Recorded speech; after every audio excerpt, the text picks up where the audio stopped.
En 1947, un banquier respectable du nom d'Andy Dufresne est accusé du meurtre de sa femme et de l'amant de celle-ci. Malgré le fait qu'il clame son innocence, tous les éléments sont contre lui. Il garde un calme glacial au tribunal, ce qui ne joue pas en sa faveur. Résultat, 2 peines de prison à vie. Direction la prison de Shawshank. Shawshank, c'est pas juste un endroit entouré de murs en pierre, c'est un monde à part, un univers où le temps broie les hommes doucement, où l'espoir s'efface jour après jour. Au début, Andy reste très réservé. Il subit les violences de certains détenus et les humiliations des gardiens. Mais ce qu'on ne voit pas, c'est qu'au fond de lui, il garde une lueur, une étincelle d'espoir. Petit à petit, il fait la connaissance de Red, un détenu respecté pour sa capacité à fournir ce qu'on cherche à l'intérieur. Andy lui demande d'abord un petit marteau pour tailler des pierres, puis un poster. Red trouve ça bizarre, mais accepte. Une amitié commence à naître entre les deux hommes. Très vite, Andy attire l'attention des gardiens grâce à ses compétences en finance. Un jour, il aide un des gardiens à éviter de payer trop d'impôts. Dès ce moment, sa vie à Shawshank change. On lui confie la gestion des comptes des gardiens, puis du directeur lui-même, Norton, un homme froid, corrompu et obsédé par l'ordre.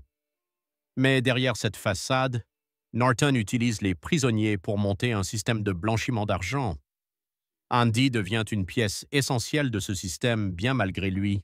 En parallèle, il se consacre à la rénovation de la bibliothèque et aide d'autres détenus à obtenir leur diplôme. Il trouve un but dans ce lieu sans espoir. Un jour, un nouveau détenu, Tommy, débarque avec une révélation bouleversante. Il aurait entendu un autre détenu, dans une autre prison, se vanter d'avoir commis exactement le double meurtre pour lequel Andy a été condamné.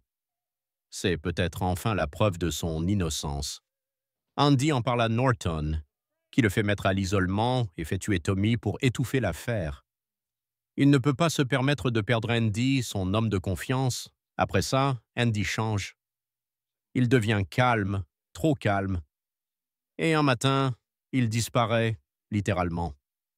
Les gardiens fouillent toute la prison, sa cellule semble normale, jusqu'à ce qu'ils enlèvent le poster de Raquel Welch, derrière, un trou dans le mur. Un tunnel creusé à la main pendant presque 20 ans. Chaque jour, Andy grattait un peu, patiemment, avec ce fameux petit marteau. Chaque nuit, il cachait les gravats dans la cour. Et cette nuit-là, pendant l'orage, il s'est échappé à travers un tuyau d'égout long de plusieurs centaines de mètres. Mais Andy ne s'est pas contenté de fuir. Il avait préparé son coup. Sous une fausse identité, il récupère tout l'argent blanchi par Norton dans plusieurs banques et envoie toutes les preuves aux autorités. Norton, acculé, se tire une balle dans la tête. La prison, elle, ne sera plus jamais la même. Red, de son côté, finit par obtenir une libération conditionnelle après 40 ans derrière les barreaux. Mais dehors, il est perdu. Le monde a changé. Il ne sait plus vivre en liberté, jusqu'au jour où il découvre une lettre laissée par Andy, cachée sous un arbre dans un champ du Maine. Andy lui donne rendez-vous à Zihuatanejo, un petit village sur la côte mexicaine, et là, la scène finale. Red, seul sur une plage baignée de soleil, s'approche doucement. Andy est là, en train de réparer un vieux bateau. 2 amis, enfin réunis, loin des murs, loin du passé. Cette scène, c'est plus qu'une simple fin. C'est une ode à la liberté, à l'espoir, à l'amitié. Parce qu'au fond, ce film, ce n'est pas juste une histoire d'évasion, c'est une leçon de vie. Une preuve que même dans les endroits les plus sombres, l'espoir peut survivre. Comme le dit Andy, soit tu te mets à vivre, soit tu te mets à mourir. Si vous avez aimé la vidéo, n'oubliez pas de laisser un like. Abonnez-vous et activez les notifications pour découvrir encore plus de secrets sur les films et les séries.